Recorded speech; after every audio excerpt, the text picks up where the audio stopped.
good evening, good night, good morning, wherever time zone you're in. You are viewing the Chit Chat Chew Show podcast. We're doing this live from our group with your co-host Uno, and second co-host is Peace and greetings, y'all. This is Aisha, better known as Jade. Thank you for tuning in to the Chit Chat Chew Show, which is every Monday, as you guys know, for the regulars and for the newcomers. Every Monday, 7 to 9 p.m. Eastern Standard Time. Also, 4 to 6 Pacific Standard Time, and the Chicago time. I think they're like 1 hour behind us, maybe. I'm not too sure. But if you're a regular, you know what's up. Got another great show for you guys. We hope everybody enjoyed their weekend. Okay, wherever you at, we hope that you enjoyed your weekend. So we have another fabulous topics and conversation to talk about. So we hope that you enjoy. If you see my head down, I am inviting people on, so I'm not trying to be rude. So just tune in, ask questions. We always love questions. We love dialogue. We love your comments, your feedbacks, blah, blah, blah. And one thing I would like to add, since you brought up the weekend, I want to take this time to have a moment of silence for Malcolm X because his birthday was this weekend. And we also went to the Malcolm X event that happened actually Saturday through Sunday in honor of a great revolutionary, inspiring, wonderful man. So we wanted to just come out there and show support for a brother who laid so much on the line for our people, put himself on the front line. So let's just take a little moment of silence real quick. And I want to wish him also happy belated born day.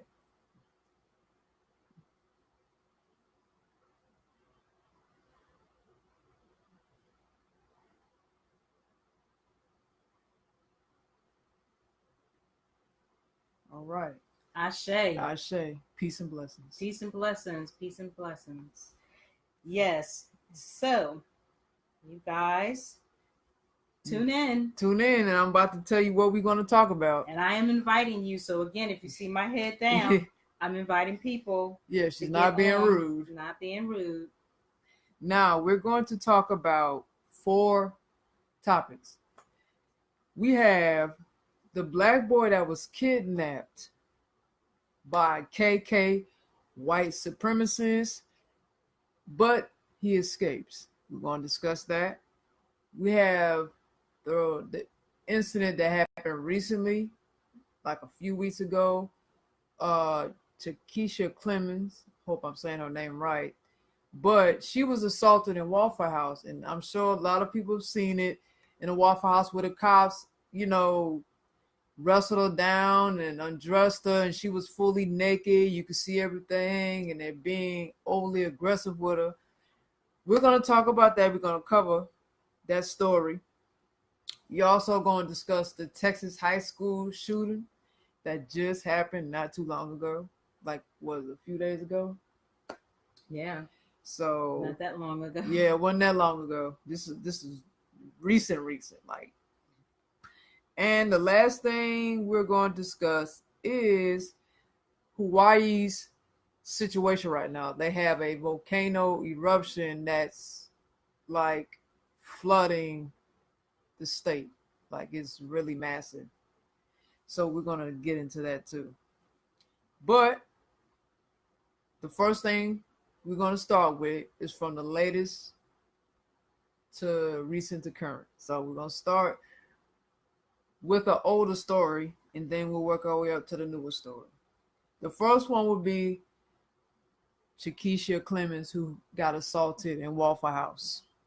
Before you start, I want to definitely say hi, Aggie. Thank you for Hey, Aggie. I hope we saying your name right. Aggie or Aggie? Miss Dark and Lovely. Yes, Miss Dark and Lovely. That's strong.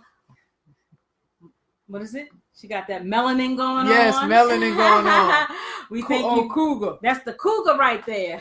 That's right. So y'all think y'all something? We are. What? We rock. What? We not. Let's not even go there. We rock. We do what we do. I guess it's a choice. Facts. Hashtag facts. Put hashtag facts. Miss Dark and Lovely for the cougars that rock. I guess whatever. So we appreciate you getting on with us, taking a little bit out of your time to join us. We appreciate it. If you're not able to watch the whole 2 hours, definitely catch the replay. Make sure that you share this, okay?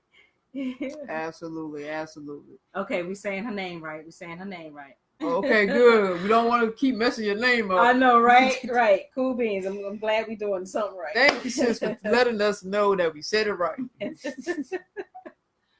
Okay. So the story that I just mentioned is coming from theguardian.com. Their headline reads, Alabama police leave black woman topless after violent arrest, video shows. Okay, they have 2 bullet points here, so I'm just going to read it off. 1 of 3 white officers threatens to break woman's arm. 2nd, dispute at a Waffle House was over paying for utensils, mother says. Now to the story. Police in Alabama wrestled a black woman to the ground, leaving her topless, and threatened to break her arm after they were called to a Waffle House for what her mother said was a dispute over paying for plastic utensils. Video shows Chikesia Clemons being forced to the ground and handcuffed by 2 officers with a third leans over her during the incident in the early hours of Sunday in the mobile suburb of Zavion. All 3 are white men. One officer briefly puts a hand on her neck. Her top slipped as the officers turn her over while she is lying on the floor, exposing her breasts. What did I do wrong? Clemons asked in the cell phone video taken by her friend, Sanita Adams, which does not show the full encounter. I'm about to break your arm. That's what I'm about to do, one of the officers says. One pulls out what happens to be a stun gun.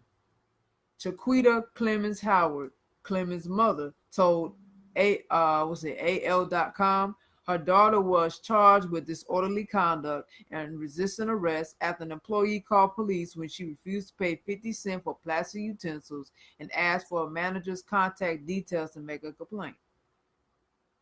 The Zavion Police Department said in a statement that the situation is being thoroughly reviewed and is under active investigation right now. Our department strives for transparency, a Waffle House spokesman said in a statement that the information we have received at this point differs significantly from what has reportedly been attributed to Ms. Clemons and strongly supports the action taken by the Zavion Police Department. Protesters gathered at the restaurant late on Sunday and 1 man was arrested, WSAV local news reported. The president of Mobile's NAACP branch, David Smith, said on Facebook that he was disturbed and drew a comparison with the arrest of 2 black men at a Starbucks in Philadelphia earlier this month. They were held on suspicion of trespassing after an employee called the police because they sat down without buying anything. It transpired they were waiting for a friend. Video of their arrest went viral, and the incident prompted a contrite response from the company, which plans to provide racial bias training for 175,000 employees next month.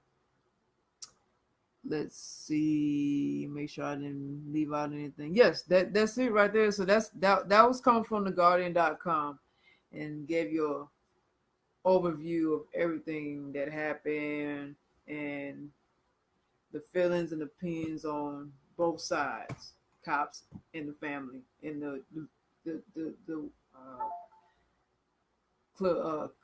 Chikesia, how you say it? I want to say it right.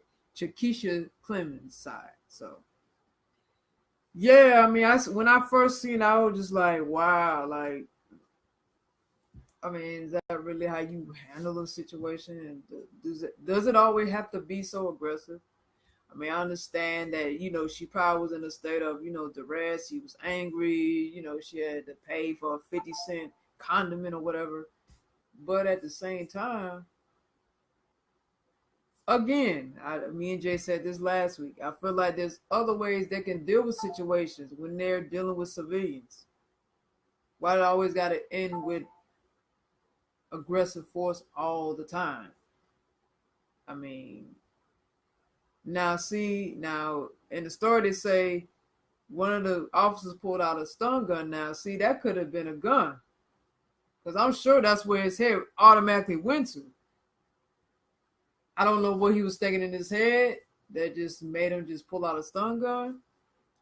I mean, that would be a better rock. We don't want to see nobody dead. Absolutely. You know, but Yeah. it's just unfortunate that Black people got to keep going through this, and us as outside looking in, like the viewers, everyone on social media just looking at this. It's getting disgusting that, you know, at some point, does this end? Right. And in the comment, wow, like over 50 cents for utensils. Yeah. This woman could have almost lost her life. Right. And this kind of, I don't know, it kind of makes me think about what we were looking at last night. Oh, I was just thinking that. Okay, so I don't know if you guys watch Dear White People. That's a good show. Check it out. The series. It is very good. On Netflix. I mean, they had a situation where, you know, it's based on a college campus. Mm-hmm. And so I'm guessing that a lot of Black and browns go to a predominantly more so white university where, you know how it goes. Yeah. And so they was at this party. So this white guy invited a bunch of Black students to his party, right? To his home, to his party. And everything was going okay until he played a rap song that was a trap. And had all kind of N-words. Had all kind of N-words that was a part of it, right? And so the Black kids was, you know, all rapping it and saying the N-words. We know where it is going. And so the white guy came, he was rapping it, he knew the words as well, and said the N-word. So I want to know what you guys think about, like, is it a big difference? And this is not a crazy question. This is an honest question to see your feedback. Because some people might have different Everybody may have different, right. Everybody may have different feelings on it. So is it a difference when it's our Black and brown brothers and sisters saying the N-word, whether it's rap or just part of their dialogue, if they say the N-word to each other, versus the white guy saying the N-word to us or rapping it or whatever? And so so after a while, it stopped, the song and everything. And then, you know, the brother was saying, you know, like, you don't have the privilege to say the N-word. So the white guy was like, well, kind of like, why does it make it right for y'all to say it? Why can't I say it? I don't mean no harm with it. He was like, so what else am I supposed to do? And so the Black guy was saying, pretty much when the N-word came up, just don't say the N-word, hum it. So anyway, they went back and forth. The white guy kind of initiated the push on the Black guy, on the brother. So you know how them brothers gonna be. They're not gonna aggressive. He's right. gonna come right back at you. They're gonna come right back, which he did. He came right back at him aggressive. Anyway, cops got called. Now, you know, they didn't mess with the white guy. Right. They just pushed him away. So they wanted to mess with the Black guy. Now all of a sudden they want to ask for his ID and things like that. And the guy and the brother resisted. He was like, well, I don't want to show it to you. So immediately the cop pulled out, was it the gun he pulled out? Yeah, that was he pulled out the gun. You know, he was ready to want to shoot him. Yeah, kill him. Like he was in his feelings. So that just, with that being said, I was just saying to say this with this sister, because it's really not mattering if you a Black man or Black woman. Right. It's a lot of tension going on between a lot of racial tension going on. So right. I want to know you guys' views, thoughts, opinions, comments. It's not a right or wrong. I'm not going to feel no kind of way, whatever comment that you put, because it's yours. Right. So I also want to see in the comment it said, yes, he was ready to kill. We know how the police get down. Get down all the time. All the time. Cycle. Same cycle. Like it just never ends. And it's just unfortunate because I mean I grew up universal. I've been around my tribe, which is my blacks, my Native Americans, even the Latinos. And I've been around white people as well. But moving forward, I mean, you can't help but see black and white in situations. And yes, I mean, it's always stress. It's unfortunate, but we as a black and brown community, we get the bottom. Yeah. On what's happening. Right. Because again, as we saw in that Dear White People, nothing happened with that white guy, and he was the one who initiated the whole thing. And the cop didn't ask for his identification or nothing, but because he had white privilege, right? Everything was okay. You step aside. Let's handle that in aggressively, in an aggressive way. We're scared of the N word, right? Well, I can't. He's scared of the black guy, right? Right. And so it just.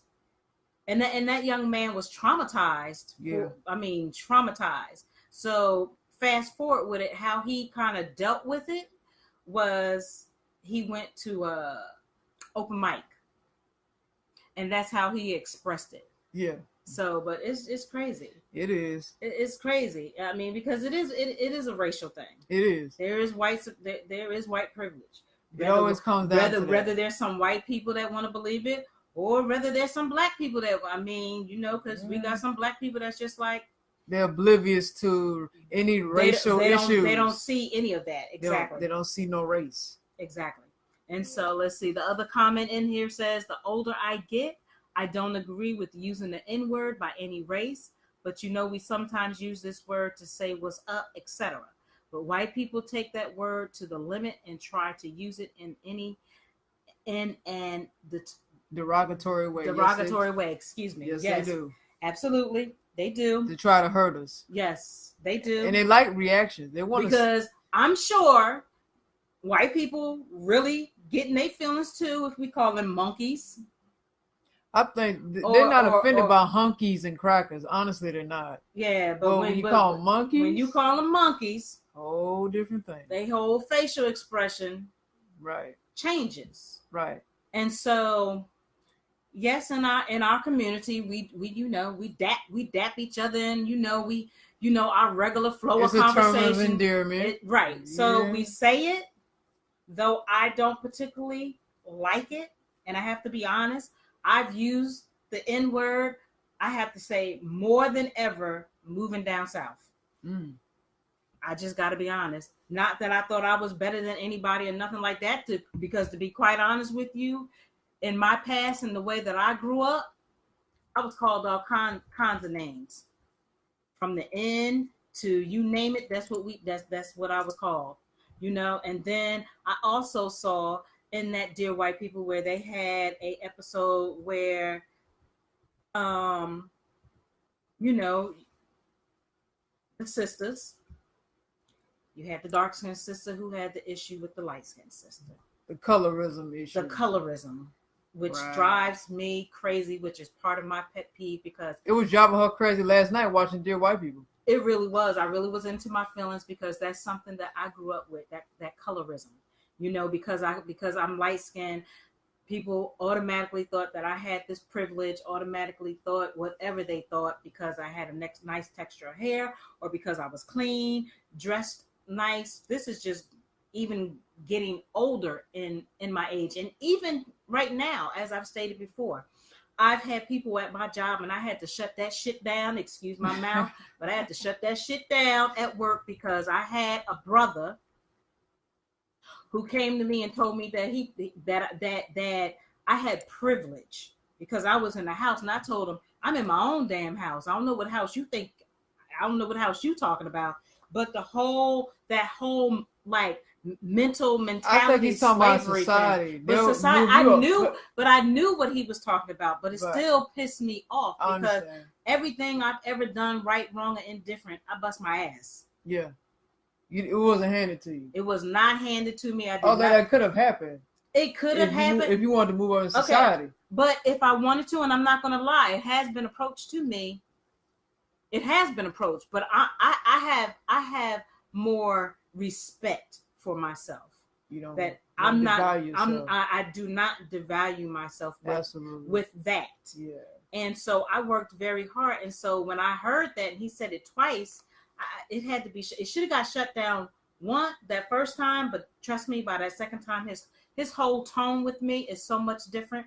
I earn everything as a lot of, whether they light skin, brown, dark skin.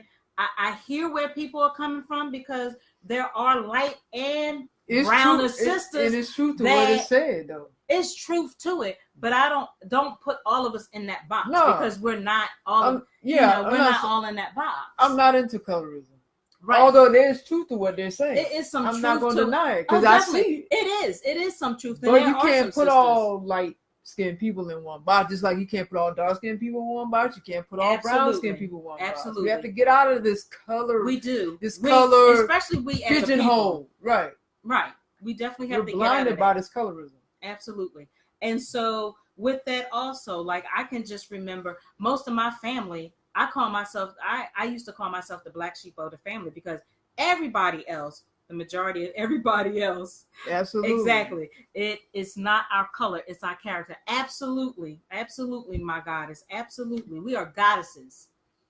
Queens, yes, but we are goddesses. You have to hold yourself in such a high standard, because if not, society and people, family, friends will knock you down on the floor if you allow it. True. You know what I'm saying? Yeah. And so growing up, I always my family, they were much browner and darker brothers and sisters, and I used to love and admire, like, I wanted to be that browner, darker sister. My papa, may he rest in peace, he was dark, almost purple, beautiful, clear skin. He's original. Yes. Very good hair, not no perma process, no disrespect. He was a Jamaican West Indies man, and I always admired him for that. And come to find out that my mom, when she was younger, experienced the same thing too. She was white as well and experienced the same thing. She's a little browner than me now, but yeah, we need to stop with that. I'm not into we that. do. Our brothers and our sisters, we need to stop with the colorism and hating each other so much because she light or because she dark. I get the concept. Honestly, I get it. And I hear where, but all of us is not in that box, and we need to stop that. And one thing that you brought up too, you were saying, you know, when you was growing up, you were saying you used to look at your brown skin and dark skinned people in the family and how you always wanted to be their color. And it's funny you said that because that ties into the colorism argument, because look at the dark skinned ones that wanted to be light. They want to be light, exactly. Look at the brown skinned ones that want to be light. Absolutely. And it's funny because I notice light skinned people rather be darker than lighter. Not to say all, but some. Mm-hmm. But that all ties into this colorism argument of why we have such hate towards each other, because of our imperfections and our low self-esteem. Mm-hmm. Right. Absolutely. Yeah. And then, you know, they get into the whole how you speak. That's another pet peeve, because you speak with some sense and you speak properly. Now you have to, quote unquote, you sound white. Where the hell do they get that from? Where does that come from? Because you speak a certain way, you're being judged. Right. So then don't get it twisted, honey. I can speak real professional. You can get ratchet. I can get ratchet, honey. If anybody know me, or if you didn't know, she can get ratchet. I can flip with the conversation. I think that's where people get it mixed up at. Right. They think you can't be a chameleon and use it when need be. Like, they think you're just that all the time. You're talking a certain way all the time, but every time you change the way you speak, you're adapting to your environment, which that should be the ultimate goal anyway. I'm not saying, oh, you got to go around acting all sedity around, you know, like if you go back to your hood, you ain't gonna be sitting there like, hi, how's it going? You're not really doing that. I mean, come on, that shit just don't even look right. But if you go in a professional setting, okay, that's a different story. That doesn't mean you're acting white, but you have professionalism. You're intelligent. You know how to speak. You know, in a you're a well-mannered person that know how to speak eloquently. That's all. Oh, absolutely. Now there is some black people that act white, but see, they try to mix that and put it all in one box, and they don't know how to differentiate between who's acting really white, that really wants to be white, and the ones who just speak properly, but then they associate that with people that's acting this way because that's what they hear, and they get that from the same person on the other side.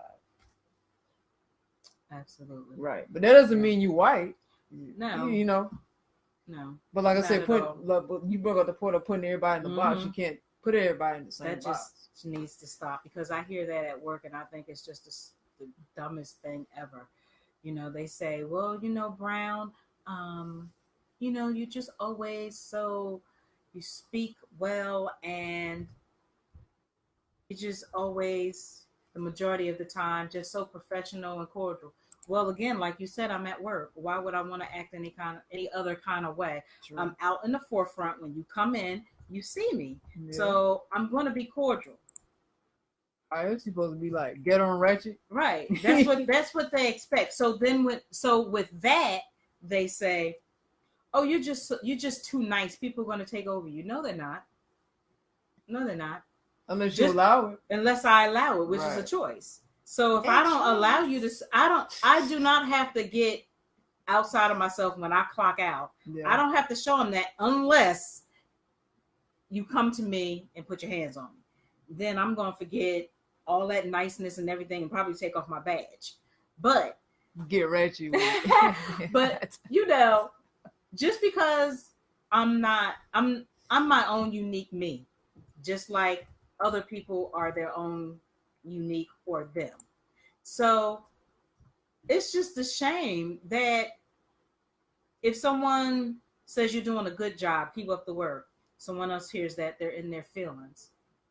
I just think there's a lot of things that people are holding in. I mean, even when I was growing up, I still was. I was brought up right, and I get sick of hearing, oh, well, you come from up north. Let me tell you something. There's a lot of, yes, and I'm right for my people that's up north. There's a lot of us. We are just as polite and hospitable and all of those things. Okay, it doesn't matter if you come from up north, if you come from down south, west, it's how you were brought up. Yeah. So let's stop doing that too. Yeah. But, you know, okay, so some comments. Society thinks that all Black women or people in general are loud, typical stereotype. Yes, they do. They do it all the time. They do it all. They sing you loud. Yeah. Yes, and it's horrible. It really is. It's a shame. It really is a shame. So I totally just I get that, and we need to do better as a community instead of being against each other. Let's start learning to be for each other, support each other. And like we've said in the previous shows, if there was more love in general out in the world, I really believe that it would make a difference. The world would change. It really would. Globally. 360. Yes. The energy of it, and the spirituality of it. The demonic spirits can't even stay. When there's too much positive energy, love, and peace, that negative energy has to drive out. Because they can't coexist in the same space. Exactly. Yeah. And, you know, again, it's just a shame for that woman with that whole waffle incident. And I really believe that the police officers also, like, they really got off on stripping this Black, beautiful goddess, stripping her down naked. And I believe that they got off with that. Right, they did. Just like they get off, you know, targeting Black men and Black men as well, and abusing them, abusing their authority, really, just to get a nut off a Black man.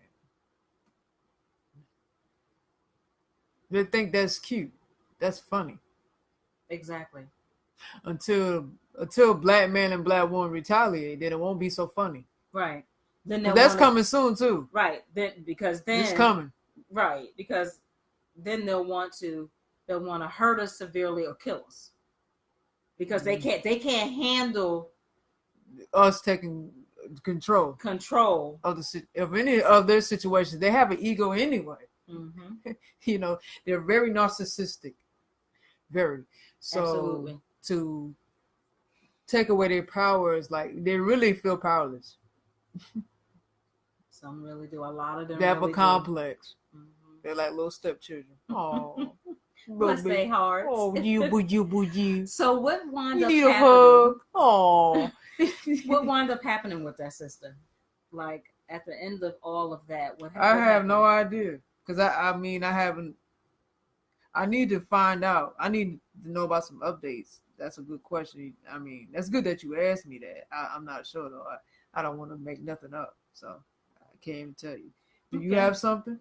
I do not have anything on that topic. I'm sorry, you guys. No, I'm not sorry. My apologies. In the meantime, add you while you're on. You know, we all about supporting BOB. So please put your business, type it in for people to see. Please do. I'll just let her say what she does because I do not want to get it wrong. I do have something though. So while you're doing that, if you have something else, definitely read something else. Yeah, I'm gonna just add this to it. Go ahead. I mean, I'm not a fan of him. I don't give a damn if you're in the LGBTQ community because I feel like I still know what he did to the brother that got killed in St. Louis. So, but anyway, what's the brother's name in St. Louis? What was his name? It just slipped my mind that quick. It'll come back to me though. Okay. So anyway, this is coming from thatgrapejuice.net.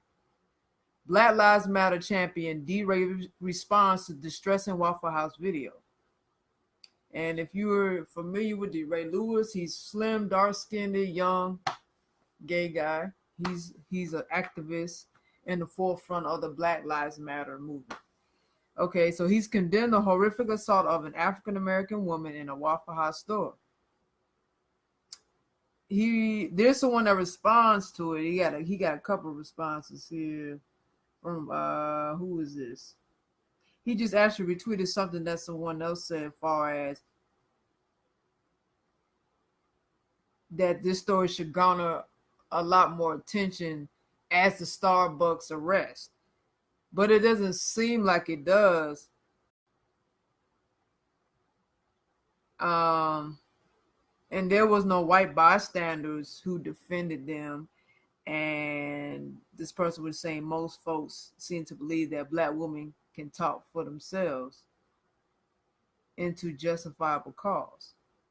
Well, Black women can talk themselves into justifiable cause, but no, they can't.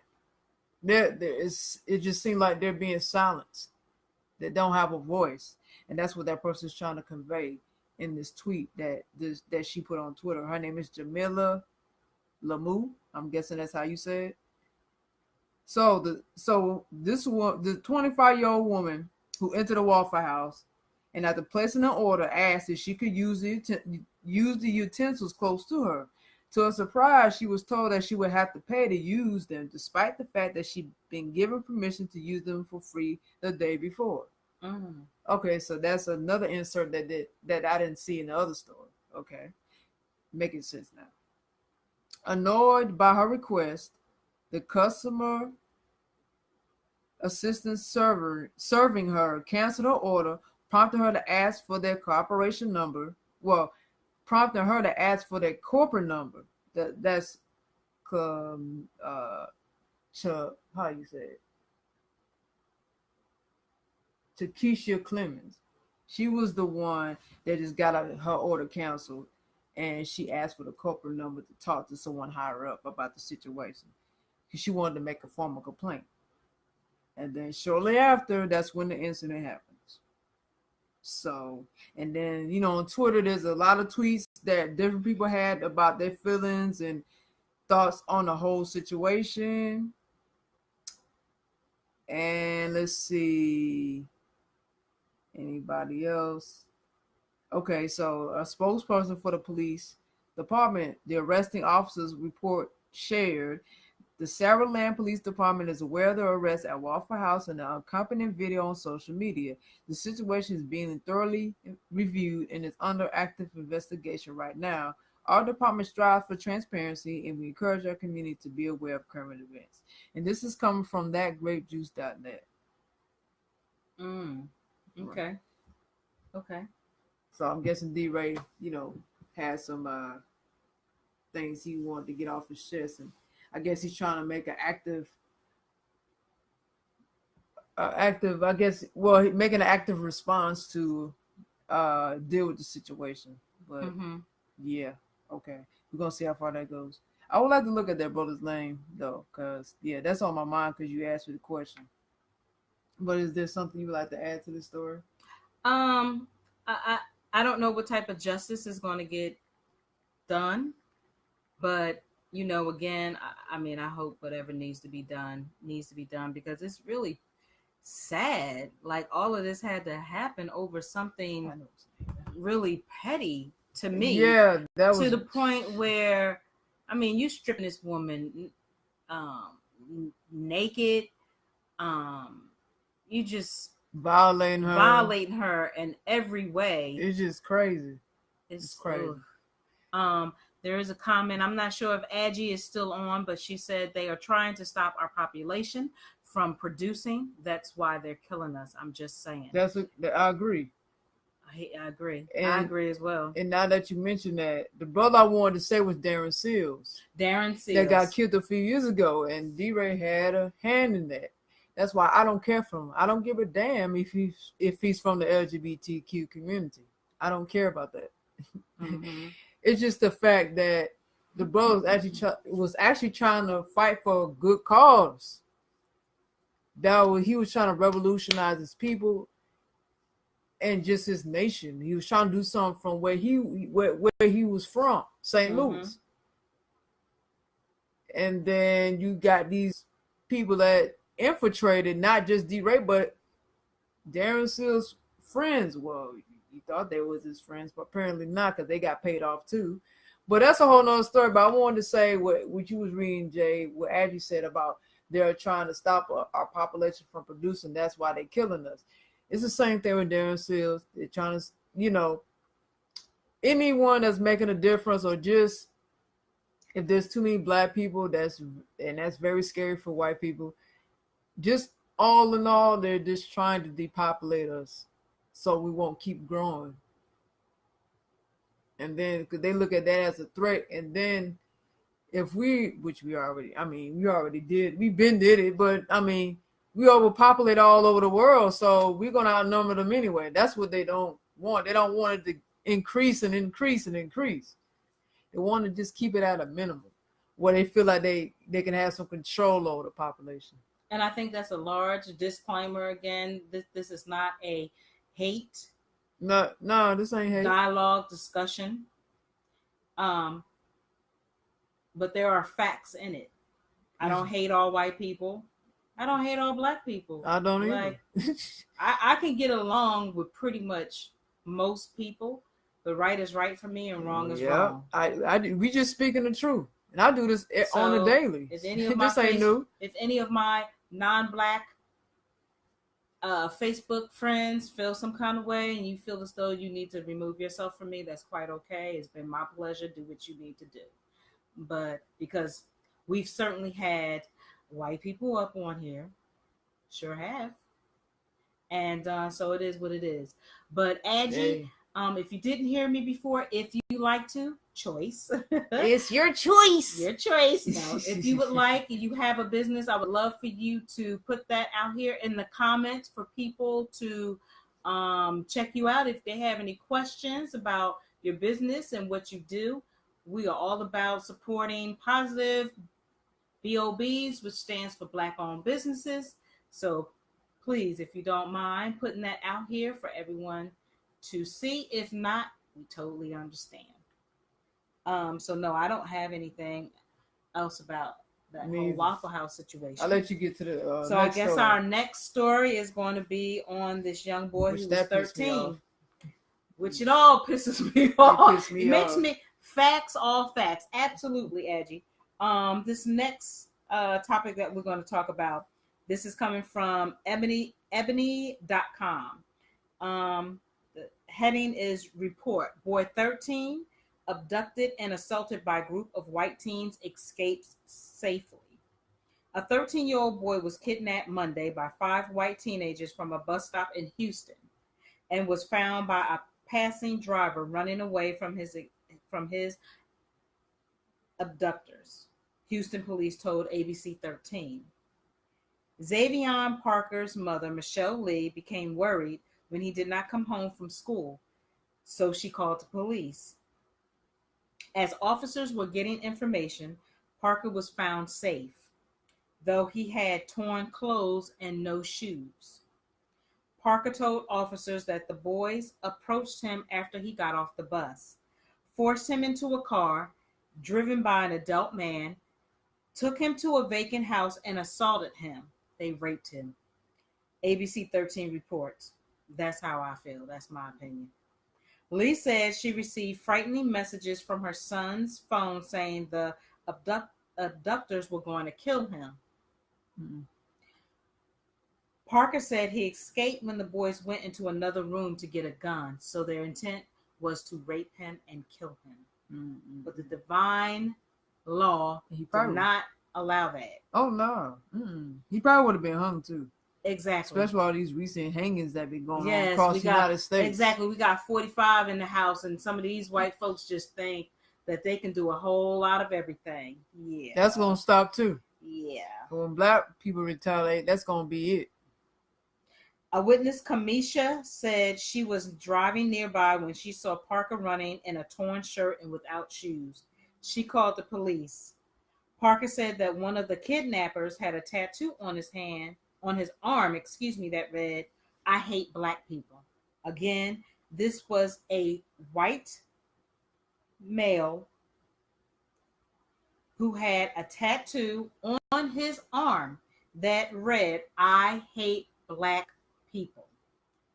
His mother believes he was targeted because of his race. Well, So, yeah, it was just that little small article from ebony.com. But this is another thing that just pisses me off because, like you said, they probably had intent to, as I feel, rape him, kill him, hang him. They did the same thing to Emmett Till. Exactly. And all these years down the road, they finally came up with that. Emmett didn't even rape that woman. Yeah, because that old decrepit bitch lied. She lied. She admitted she lied. Yep. I hope that, is she dead? Is she? If she's not dead, I hope the decrepit bitch die a slow, ugly ass death. Fuck her and her family. Ooh, no good will come to her. Nah. No good. At all. No good will come to her. And so, yes, people, we need to wake up. If we are not awoke, I mean, there's just so much going on in this world. Oh, this is just so much. Even as recent as, and we're not going to get into the full article about the, I say, lynching in Boston at the Amtrak, right? Was it Amtrak? I think it's UMass. UMass. I think that's how you say UMass. it. Train station. Train station. Something like that. Black man lynched. What you gonna say? Suicide? Nah. Like they always like to say every time we do something, it's suicide. Nah. Not if it's been like 3 or 4 lynchings in a matter of 3 weeks. Mm-hmm. So they're running too close together for it to be a suicide. Mm-hmm. I don't believe not one damn bit that none of these killings are suicides at all.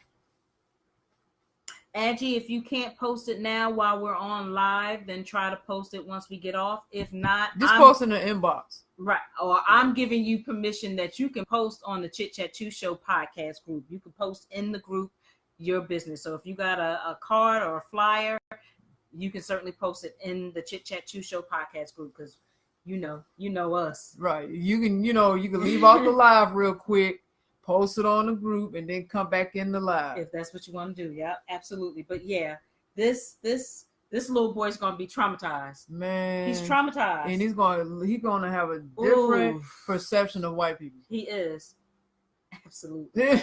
Which I don't blame him. This is ridiculous. My prayers go out as always to his mother, to his family, to this little boy, which his name again is Zavion Parker. Yeah. And because I hope in life he gets whatever help he needs to deal with that, because he's traumatized. You're 13. He's traumatized. And so my prayer, I'm pissed off about that. Is that he doesn't get in trouble through life, because situations like this, unfortunately, our youth, our millennials, they grow up and they sometimes can get into some trouble. And I'm just hoping for this little boy. I don't have to know him. But because I am a mother and because I am part of this tribe, certain things coming. Yes, I hope all goes well for him. But I'm more upset at black people. I'm more upset at us. And the reason? All this stuff happened. How come we can't protect each other? We can do all this black on black crime and hate each other and disagree with each other and just really being disrespectful towards one another. We can't unify, we can't get along. But here it is, we got these very serious matters that's going on in our community, and we couldn't even protect him at all. I'm mad at my people for that. Because I feel like it should have been some policing on that in that community. And that could have prevented all that. But see, black folks too busy doing all the dumb shit. So he was kidnapped from a bus stop. I wonder if anybody was at the bus stop, and if it was. Probably not. So he's a 13-year-old. Otherwise, why how else we be getting abducted? Unless whomever was there, they just didn't care, and he got kidnapped, and if there was somebody at the bus stop, they just went on with life. And that's going back to what I'm saying. And because that can happen, being a person who was robbed at gunpoint, standing at the bus stop, okay? I had someone standing at the bus stop and did absolutely nothing. And I'm a grown woman, and I was traumatized. And a car pulled up with 4 young men that was definitely under 30, between 21 to probably 25 tops, just coming up and pulling a gun out, and I got robbed. And there's a black man, my brother, I don't care if it wasn't my blood, but my brother, who just stood there and watched a woman get robbed, and all that these guys got away with was $6 to $7, because that's all I had on me in cash and in a bag with a phone and ID. So I can imagine what that young man is going through just from experience, because I've seen it here. People see things happen and they just close their eyes to it, turning a blind eye. They're not affected, so they could care less. And I'm not saying that's everybody, because they don't want to put their lives in danger. Exactly, and that's not everybody, because people do stand up, warriors do stand up, but it's sad when people don't stand up, and like you said, a blind eye, and it just nothing coming happens. From your own people though. and let's go back to what I said: not protecting our community. Mm-hmm. Rather, there's black enemies and there's white enemies. Because you got some black people that's our enemies too. Oh yeah, we don't like to talk about that, but yes, it's true. But it's true. We need with that kind of situation, that could have been avoided. If we had some strong ass black men who need some damn balls to stand up and be policing the community. Because soon as them boys would have run up, them strong men would have been up on their ass. Mm-hmm. It would have been something, and they wouldn't have handled it as men. To make sure you safe, because the black man's job is to protect the black woman. That's his job. Right. And you saying the black man that was there, he's sitting there looking dumb. ain't doing nothing. Nothing. How's that helping you? Absolutely. You could have got shot. Could have, and I really, I really thought that I was gonna get shot. My legs were just as weak as they wanted to be. I didn't fall out. I felt like I just wanted to fall out, and it's just an experience that is. So my heart go out to this little 30-year-old innocent.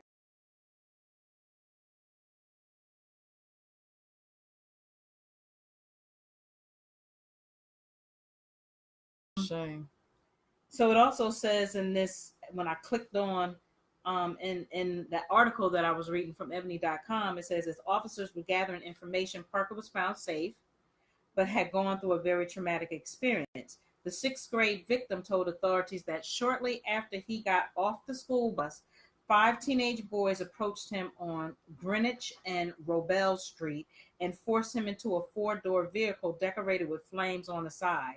So was this after the bus pulled off, or was it while the bus was still there and all of this was happening in a matter of minutes? Yeah, they had to be watching him for a good minute, though. Right. They had to be. Parker told authorities that the teenage boys, accompanied by one adult male driver, took him to a vacant house or cabin and assaulted him.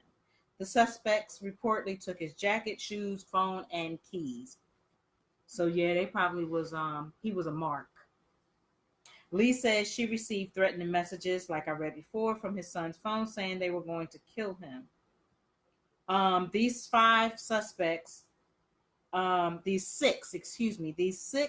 suspects, 5 of which are roughly 17 to 18 years old, all described as having reddish hair.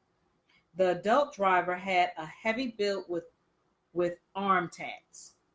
See, tattoos are wonderful, but they're also very you can get identified. Like cops love that when you have piercings and when you have tattoos, they love that. That's less work for them. You can be identified like kind of quickly. And the thing is, a lot of people get tattoos, but sometimes you have to really pay attention to what people put on their body too, because it can be very symbolic. Mm-hmm. Absolutely. And you don't know what that person could be into. Mm-hmm. You might think it's just for show, but it's probably not to them.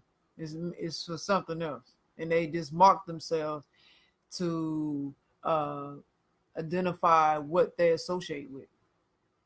So this adult driver, he's described as a white man, heavy built with straight orange hair and a racial tattoo on his arm, which again earlier I said his tattoo read, "I hate black people."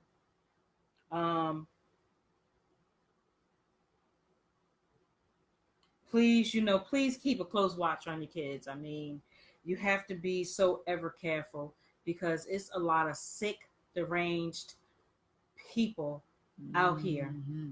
And all these so-called thugs and gangbangers and all that. Y'all need to have y'all ass out there watching the community since y'all so damn hard and tough. They're the main ones need to be protecting the community. They're too busy, fighting amongst each other. Mm-hmm. So they got so much heart and they thug, they tough and whatever they call it themselves, whatever they believe, if you got kids that bust off, they need to be guarding right there. Do something constructive for your community. I wonder if there was like a school crossing guard. I wonder if there's like other people that was out there. I mean, it's people need to get armed. I don't care if you're a cross guard or mother, father. At this point now, you just got to be ready. Honestly, you just never know. Ooh, that's so. It's always been scary, but it's even more. Like I was just talking about earlier at work to some of my coworkers. Like, pretty soon we're gonna be in 2019. Yeah. I mean, this year is going by pretty fast. The days are going by pretty fast, and it's just so much more going on. You got, again, 45 in the house, and his supporters thinking they feeling real fabulous, thinking that they can do a whole lot, but everybody's not scared. Don't get it twisted. Timing. Everybody's not scared. Timing is everything. People are willing to lose their lives. Yeah. They're taking it back like how our ancestors did. Hey, strength for the old guns, and go for what you know. In the name of Allah, whatever spirit you got to call on, that's what it's gonna be. Cause like Jay said, no, all of us ain't scared now. Timing is everything, like I just said. Just cause we're not reacting now don't mean we're not gonna do nothing. Cause you white folks think they just get it with everything. Doesn't mean every black person's scared. Don't get it twisted. I like to say peace to Orlando York for responding. #knowledge. We Absolutely. appreciate you. Thank you. He was one of our guests. Yes. That's a couple months ago. We appreciate him for getting on. Thank you for coming on the show. You too. If you would like to leave some social media, we on this BOB tonight. Or music or whatever. If you want to for folks to check out your stuff, please do. Please put it in the comments. We appreciate you. Absolutely. Do you have anything else? No, you can. I think I'm done on this. All right. So this will be the last thing that we will cover as far as Zavion Parker. Now, this is coming from Atlanta Black Star. Now, this is actually kind of piggyback off the original story. Now, this is a story that says, despite evidence, critics question validity of Black Houston team being abducted by white nationalists. Really? All right, I'm going to read it. Yes, please do. Please read it. The story of a Houston team found shoeless and distressed after he was allegedly kidnapped from a bus. No, it's no alleged. He was kidnapped. He was kidnapped. They kill me sometimes with that alleged shit. Trying to be safe about it. Right, we got to be politically correct. Right. Kidnapped from a bus stop earlier this week has come under major scrutiny. Folks are now questioning the claims of 30-year-old Zavion Parker, who told police he was abducted by a group of men shortly after he got off the school bus Monday. The teen, who was headed home that afternoon, said 4 or 5 older teens approached him and forced him into a 4-door truck with flames painted on the sides. Parker said he was then driven to a vacant cabin where he was assaulted. The teen recalled being driven by an older white man with orange hair and "I hate black people," which Jay stated. It was tattooed on his arm. He said the suspects robbed him of his keys, jacket, his phone, and his shoes. When the group went into a separate room to load an alleged gun, Parker said he ran for his life. That's what witnesses Chikesia Clemons said. She saw the frightened boy running down the street shooters and immediately contacted police. Clemons live streamed the incident on Facebook as she explained to police what young Parker told her what happened to him. Zavion told me out of his own mouth that it was an older white guy. He had a red, white, and blue tattoo on his neck, she said in an interview with ABC 13 reporter Erica Simon. He could not explain verbatim that it was a Confederate flag. I'm sure it was a damn Confederate flag. Mm-hmm. He said the man was basically telling him while he was on the phone with his mama that we black people don't belong out here. He was going to kill him, and he was never going to see his mom again. And of course, Erica Simon had an update on her Twitter page. Clemons added that there were reportedly other black victims inside the cabin. According to what told her, the teen also claimed he saw several guns and torture weapons at the shack. Okay. I'm shaking because why would somebody make something like this up? Like, why? I mean, seriously, right. Why the hell would he make this up? Mm-hmm. I mean, like Jay said, yes, that's traumatizing. He's going to be traumatized. Of course, I mean, he's going to remember all this. Exactly. Well, I mean, who would come up with such a story like this? I mean, get the fuck out of here, man. Yeah, so like Kamashi said, why would he make up stuff about this? What he saw was real. The young woman's account did little to quell public skepticism about the incident. However, there were tweets about it. In a series of tweets, a local reporter named Erica Simon gave several updates on the police investigation into Parker's abduction. On Tuesday, she reported that 7 Houston police officers were on the scene of an abandoned shack not far from the teen's home. The cop allegedly found the wooden chair, shell casings, and several weapons inside. Like the boy fucking said. Right. And how you having torn clothes, Come on. and no shoes. I mean, did he really do all that by himself? Seriously? Really? And what y'all gonna say? He got took advantage of by another black person? That's probably what y'all want to say. And take the attention off the white folks who actually did the crime. But if that was a white boy that happened to, oh, you believe him then.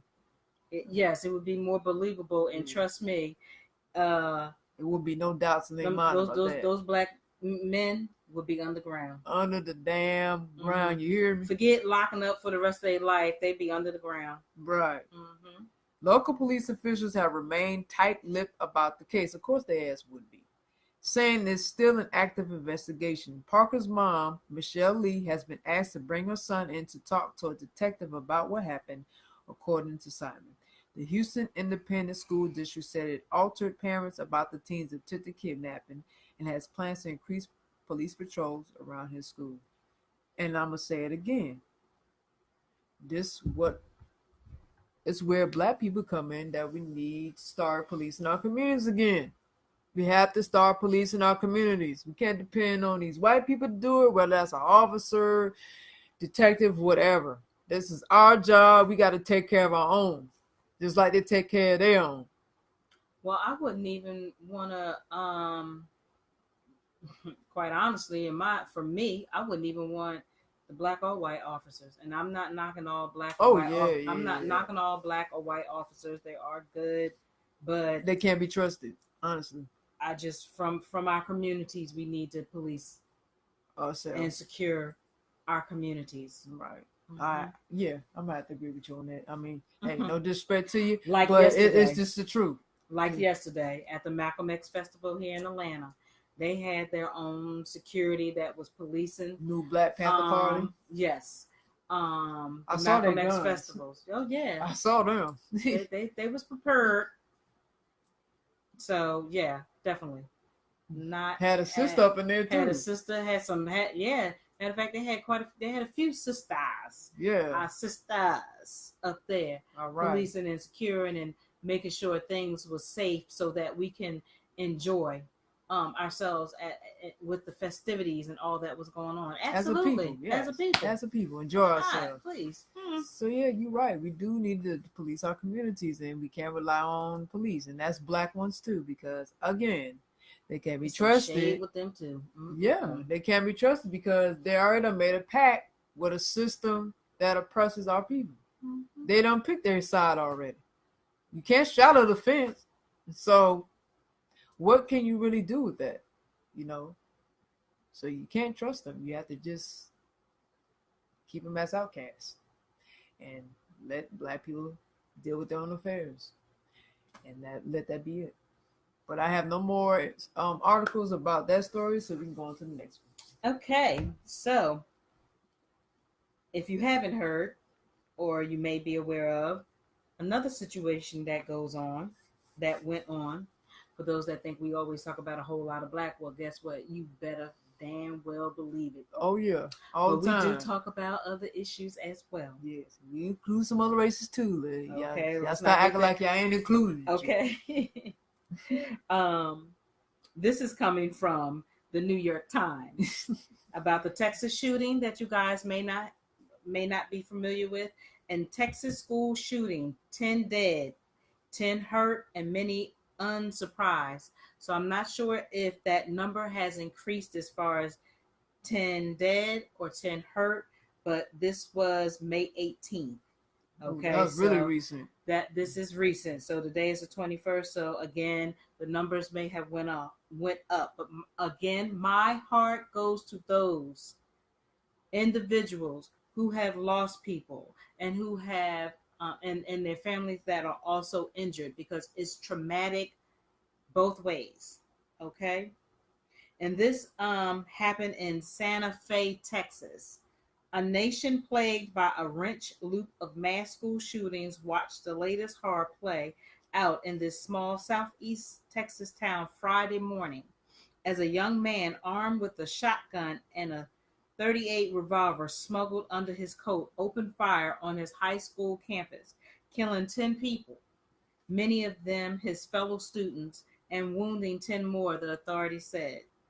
By the end of the day, a 17-year-old suspect, Demetrius Pagoritsis, an introvert who had given off few warning signs, had surrendered and been taken into custody. Okay. Law enforcement officials said they found 2 homemade explosive devices left at the school during the rampage. It was the worst school shooting since the February assault on Major Stoneman Douglas High School in Parkland, Florida, where a young man with an RA-15 rifle left 17 people dead and prompted a wave of nationwide student-led protests calling on lawmakers to tighten gun laws. It was barely after 7:30 a.m. at Santa Fe High School, about 35 miles southeast of Houston, when gunfire first resounded through the halls. The opening volley of yet another massacre at an American high school that would leave students, teachers, and staff members shocked and in some cases blooded. But they were not necessarily surprised. A video interview with one student, Paige Curry, spread across social media, an artifact of a moment where children have come to expect violence in their schools. Was there a part of you that was like, this isn't real? This was not happening in my school? The reporter asked. The young girl shook her head. No, there wasn't. Why so? The reporter asked. It's been happening everywhere, she said. I've always kind of felt like eventually it was going to happen here too. And they do have a picture of the killer. The so-called killer. Or alleged, as they say. I'm saying this for a reason. President Trump, in the East Room of the White House, expressed his solidarity with the people of Santa Fe and said his administration would do everything in our power to protect schools and keep guns away from those who should not have them. Mr. Trump had also vowed to take action after the Parkland shooting. At the time, the president, a member of the National Rifle Association, who has strong political support from gun owners, said he would look at stricter background checks and raising the minimum age for buying an assault weapon, proposals that the group opposes. And it's a longer article. Way longer. So it has a lot to say, a lot of information in here. Please take your time to read it at your leisure. Please He do. said that not only did he want to commit the shooting, but he wanted to commit suicide after the shooting. Mr. Abbott said, adding that Mr. Pagoritsis had ultimately surrendered and admitted at the time that he didn't have the courage to commit the suicide. Of course, you ain't gonna kill yourself. Ugh. Yeah, here we go with that.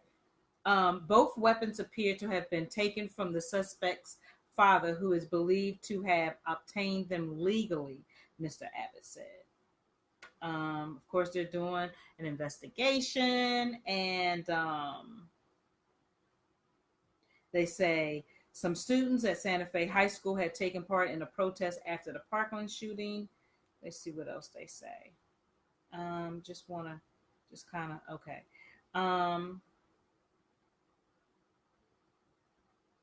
The shooting spread to other schools like Stoneman Douglas High. It's just a situation it's just an ongoing, continuous situation. It's going national, just right, all over the place. It's all over. So, again, my heart go out to these families because, it's just a sad situation across the board. I want to know what they're gonna do. Are they gonna do like old boy did when he just came up in church, started killing everybody, all those black people? Charleston shooting. Yes, the Charleston shooting. Yeah. Are they gonna take him out to lunch? Right. Give him the nice treatment. Right. And clearly, that Charleston shooting, old boy said, "There's nothing wrong with me. There was no mental issues. He just did it." I mean, of course, this is what they do.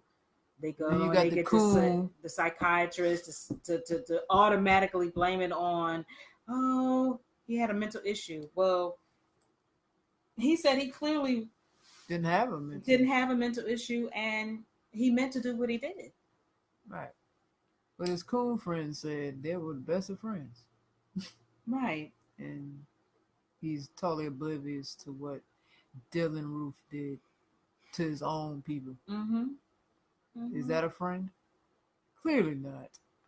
Too many coons out here. Absolutely. It's just so much. Too many on the coon train. Y'all toxic. Y'all need to go somewhere with yourselves. Y'all doing too much. Making us look really bad out here.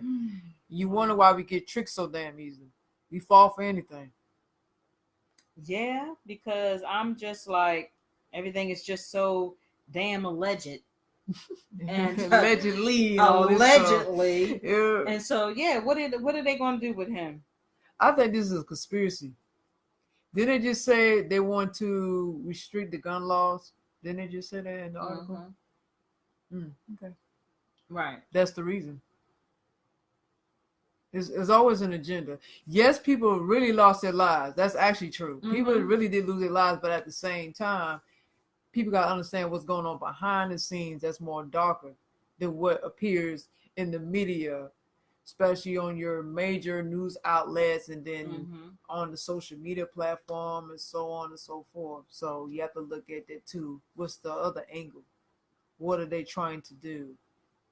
So it's like the Hegelian dialect. Mm-hmm. Yeah. Y'all research it. That's pretty deep stuff with the Hegelian dialect. A lot of that's happened in history, actually. At least keep an open mind, people. Yeah. You don't have, it's the reason why I'm saying it, though. Right. Because this is what they use in every agenda that they plan out. So yeah, it's more stuff at hand than what they're telling. And I believe this shooter is the scapegoat. Mm-hmm. Yeah. And who's to say they didn't have drills a couple of days before this? Right in the same area somewhere. That's true. You just never know. I'm just saying. So I want to thank Orlando before Uno continues. Thank you for typing in your YouTube information for people. Yeah, appreciate you. Who want to check Orlando York out again, who was one of our former guests on our show. Yep. Check that out if you want to know further information. You got good music, so please check it out. Yes, check it out. Check it out. It's awesome. Aggie also commented and said they never shoot or kill white kids. Wait a minute, let me read it right. They never shoot or kill white kid shooters, but if that was a black kid shooting, he would be dead. Shaking my head, said, yes, you're saying the same thing absolutely that I said. Damn right. Yep. It's always about race. White people say everything's about, yes, it's about race. Because it's your actions that's giving us.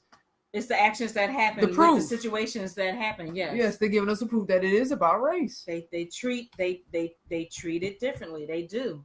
Might be. It is what it is. Right. Judith. Hey, Judith. How you doing? Thank you for joining us. Thank you, Judith.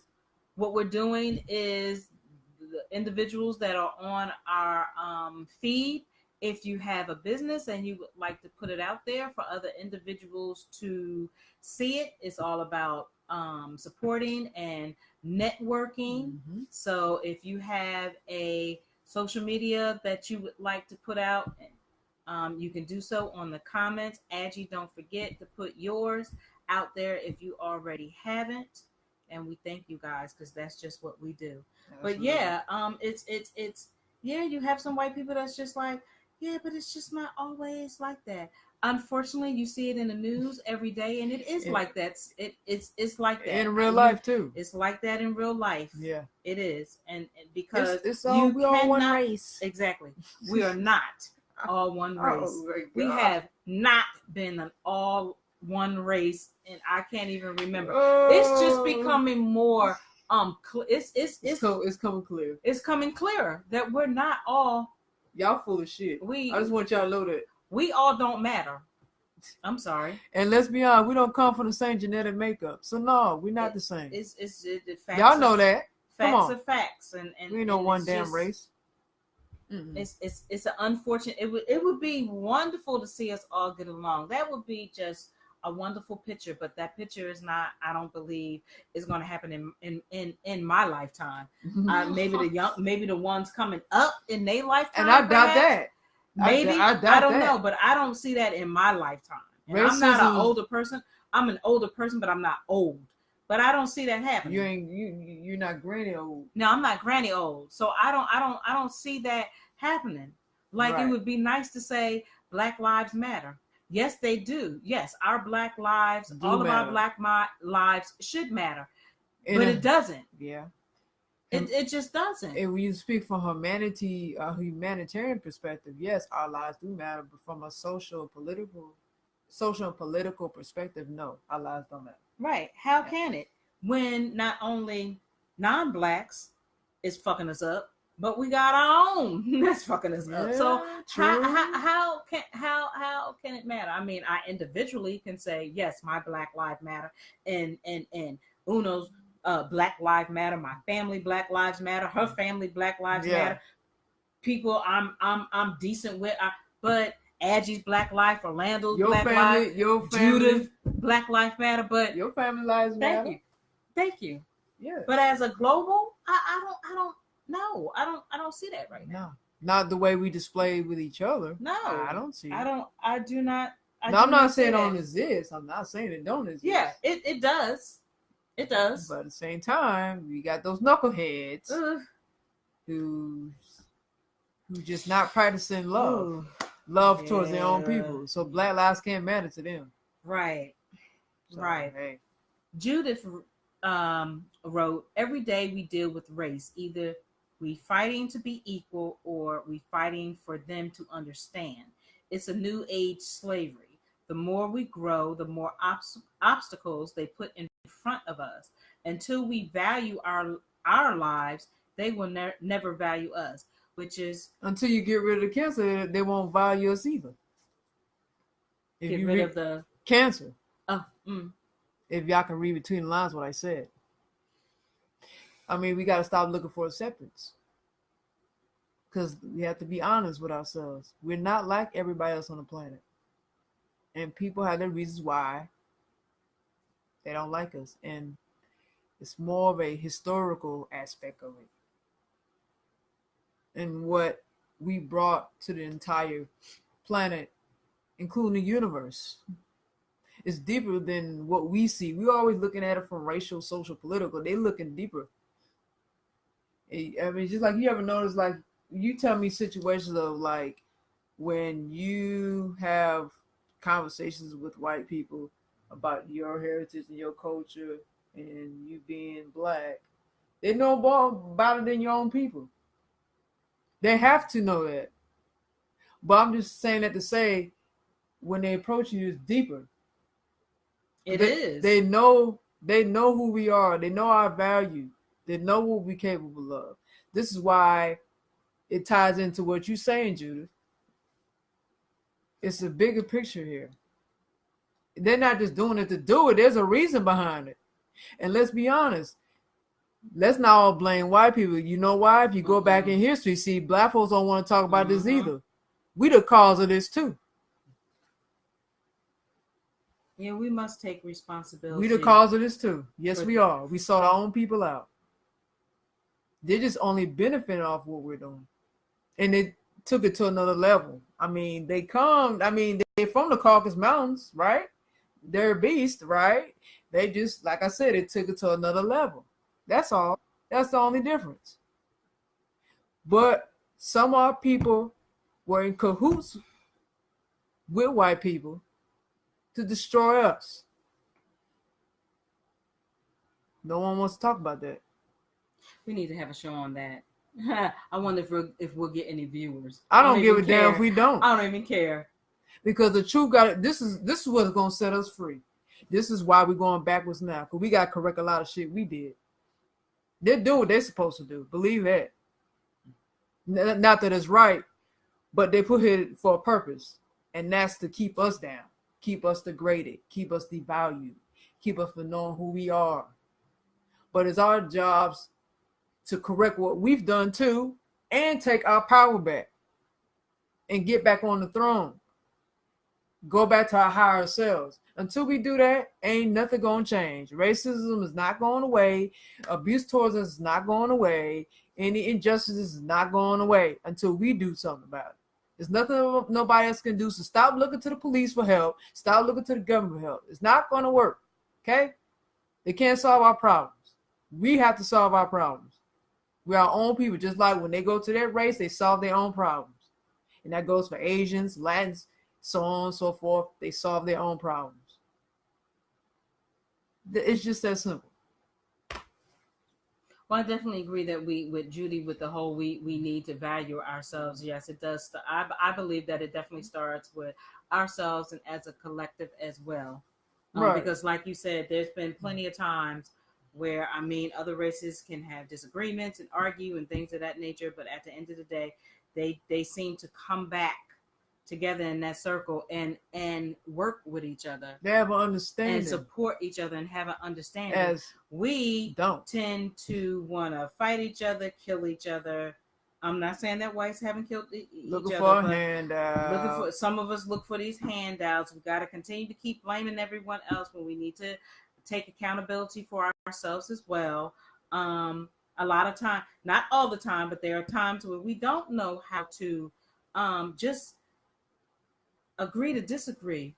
We can be so damn petty and hold on to things forever. And because I know I'm guilty. I'm guilty of that. Petty when I want to be petty too. Yeah, I mean, honestly, I'm woman enough to admit that. Right. But I'm seeing as I'm getting more in tune and enlightened with myself that really at the end of the day it's not going to do anything. It's not going to help. Nothing.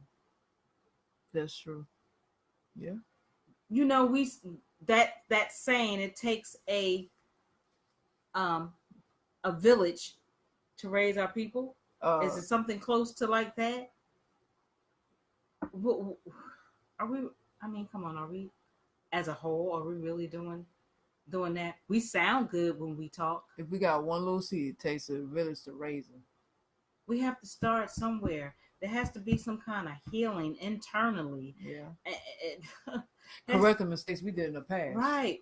We got to learn how to move forward with things. And we can't keep blaming. Like you said, we have these conversations way before these shows. Like, because we have to take responsibilities. It might be hurtful, and it's definitely vulnerable, and it's uncomfortable, it's embarrassing, but at the same time, like you said, Jay, we gotta correct our mistakes. You know, and like Judy said, yep, we sold our own, and she also said we greedy. Yes, we are. Yep, we sure are, girl. Right. Mm-hmm. So with the Europeans, they just didn't create themselves. So you tell me, guys, they didn't create themselves. Our people created Europeans. Now, let's be clear. Spiritually, okay, yes, we had a lot of light energy people. We had a lot of positive people in ancient times. Yes, we did. But at the same time, we had two sides to us now. We had the good side and the bad side. There was one ancient man that took on the evil side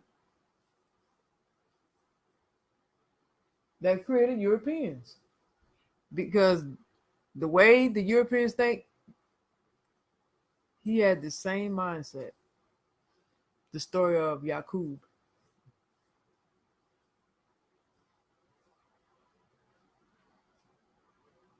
I mean, I could go further, I can go deeper, but we don't have much time for that in this show. We have to do that another show. But I'm just saying, I'm going back to what I'm saying again. We're actually the cause of all this. Now, Yakub made a breed of people out of trying to prove a point, and he was angry and he was evil. He wanted to do something out of spite of his own people because he did feel like an outcast. He did feel he was less. We was at war with each other too then, back in ancient times. Nothing has changed now. I mean, Yakub sold his own people out. And with that, you created a people that enslaved us. Same thing with the Moorish history, right? The Moors sold us out. They're the biggest race traders in history. They're the biggest coons on the planet. You thought Boule was bad? No. I think the Moors got them beat. So, I mean, we can go there, because like you said, we keep blaming other people, but we're not taking responsibility for the things we've done too. I mean, not just the Moors. I mean, you had I don't like to say the Africa word. It wasn't even known as Africa. But, I say Kemet, the Kemetic people, were also responsible for enslaving the Israelites. Just like the Moors were responsible for enslaving the Israelites, which I'm talking about the Americans. Us, the Israelites. I mean, of course, you had the Arabs who enslaved us, of course, you had the Europeans. That's typical, okay.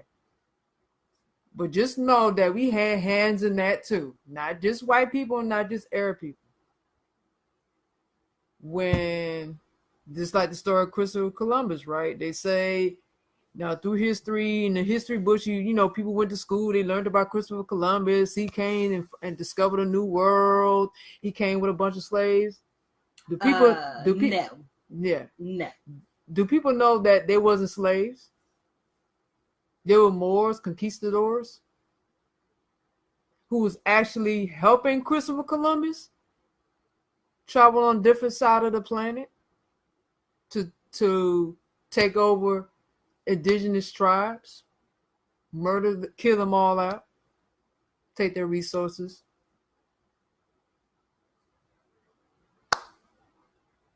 See, like I said, selling each other out. So, I mean, I understand that white people do need to take a huge responsibility. I'm not saying they shouldn't. But at the same time, some of this blame we need to take ourselves. Absolutely. I mean, we do. And again, like we both said, Black folks don't want to hear that. So, but you know what? We need to rebuild, as Orlando said in his comment. He said we need to rebuild Rosewood. Yes, sir. Yes, sir. We sure do. Yes, absolutely. Do a show on Yakub. Ooh, okay. Actually, if you get the book you could do a show on that. We could do a show, but there's a book by Elijah Muhammad. He speaks on Yakub. It's Message to the Black Man. He broke down the whole story in that book.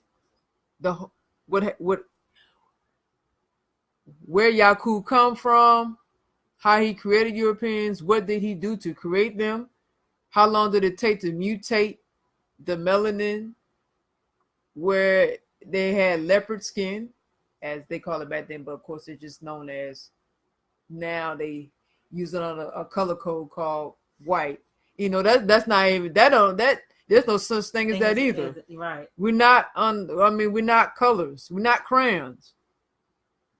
There's no such thing as black and white and all this stuff and all. That's now the thing that Black people should read is the color law. We're supposed to identify ourselves through tribes. What tribes we come from. I'm gonna put that. Read. Read. Or research color law. Read. Or research.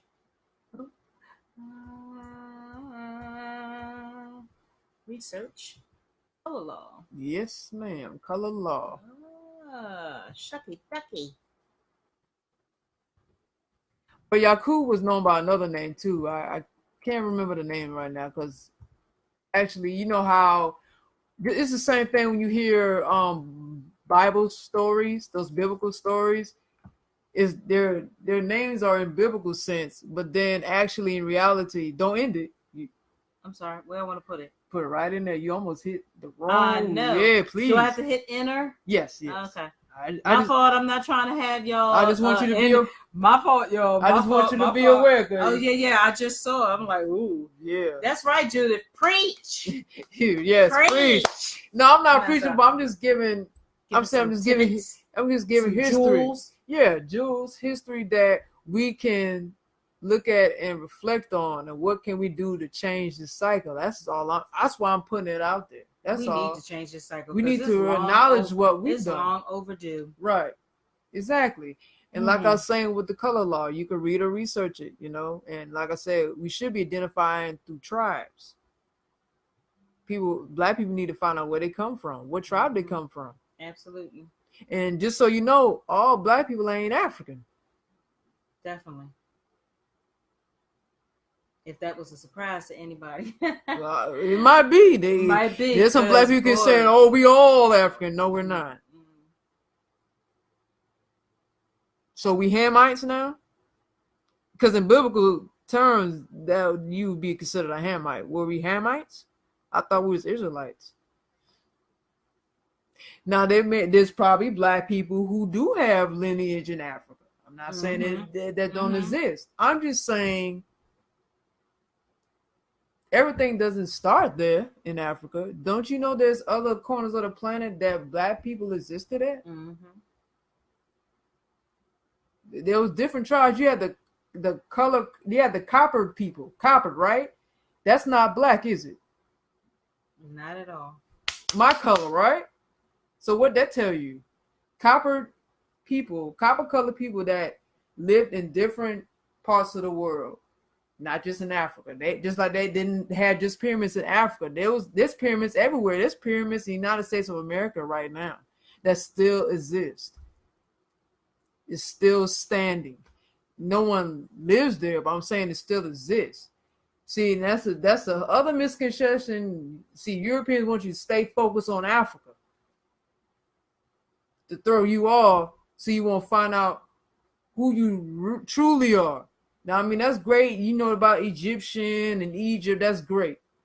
But we got to get beyond that now. We got a lot more history than that. We have very rich history.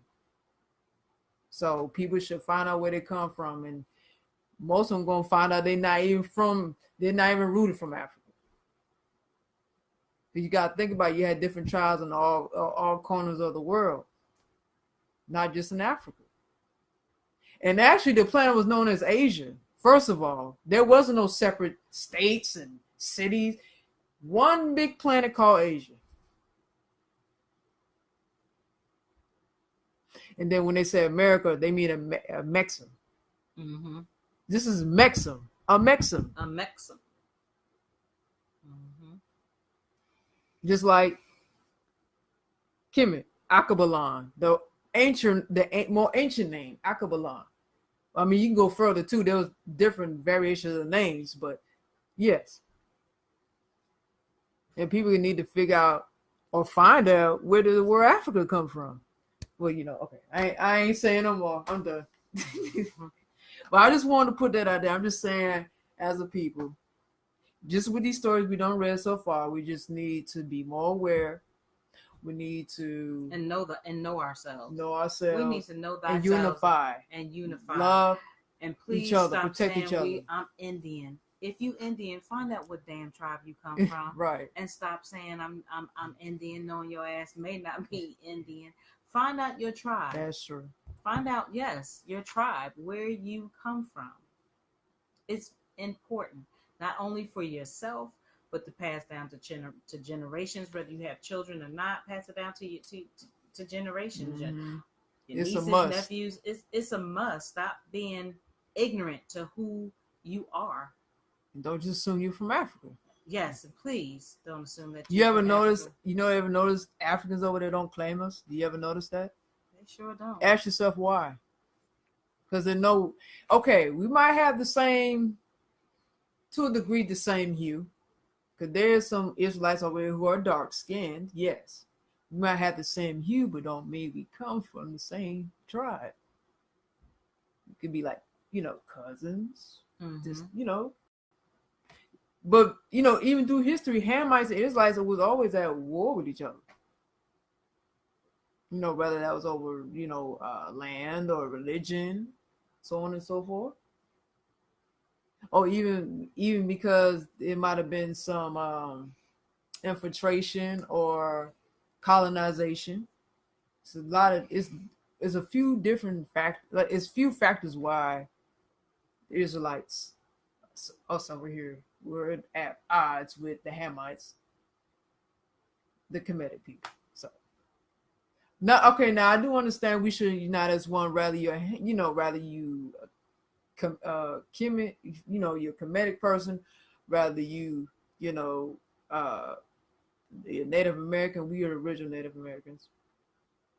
Oh, did I just say that? So how is that African? But anyways, so Native Americans, the Kemetic people, I understand we all one because we all in the same struggle together. I'm just posing a question. There's probably a reason why they don't claim us as their own to a degree. It's because of history. It's because of what they know. There could be some ignorant African people. Yeah, I mean, I get that too, but I'm just saying it's deeper than what we see and what we know. Anything else you'd like to say? No, I think you pretty much said it while I'm sitting here listening to you.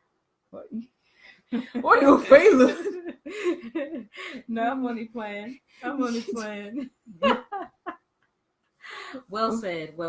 Appreciate that. Gotta get the knowledge out.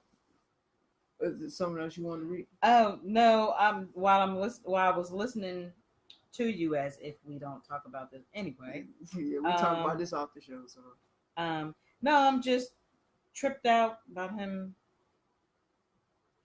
admitting that he didn't shoot people that he liked. He didn't kill. I'm like, what? This is a popularity. Right. Oh, I level. like you. Oh, yeah. You were nice to me. You were my friend. Okay, I'm not going to kill you. Oh, you were mean to me. I'm going to kill you. I'm like, what? That's some white people shit for real, man. Where's that coming from? Black folks, y'all know if we mad at somebody, we going to shoot the nigga we mad at. That's how it always goes. We shoot the person or we fucking up somebody we mad at. We not going to be shooting up every damn body. It's not that deep. Not for us. Not for us, no. So no, I don't have anything else. We're gonna post these articles because mine was really, really long, and so yeah, hopefully you guys will go, and read up on it and everything. Just to familiarize yourself with it. Right, absolutely. And I just want to add a few more things. This is a short post. I mean, it's from WashingtonTimes.com. I mean, basically, they have some details here on their site. Of course, Mr. Gonzalez says the majority of the dead are students. School officials didn't have an exact number of people injured. So like you said, it could have increased by what you read. Yeah, 10 dead, 10 injured, but I think that's increased. Right, exactly. Santa Fe Independent School District tweeted about possible explosives have been found in and around the campus. Police urged the people to be on alert for suspicious devices and to alert authorities if they see anything. They put the scene on Facebook. President Trump tweeted about the situation. Initial report says students were conducting a fire drill, but officials say they believe the fire alarm was pulled in the shooting, a characteristic seen in other school massacres. See, right there is what I'm saying. There's more at hand, some dark stuff going on. But I just threw that out there. Vice President Mike Pence says him and Trump were briefed about it, about the school shooting near Houston. They basically saying they support the families and teachers that was affected by the incident, and they're in their prayers. Melania Trump waiting on her thoughts and feelings about the incident on her Twitter page. What else they have here? CNN reported that 3 helicopters were in the school's parking lot while officials were seen wheeling a stretcher. Governor Greg Abbott was joined on scene by Senator Ted Cruz for a briefing that afternoon, and Senator John Cornyn plans to travel to the area as well.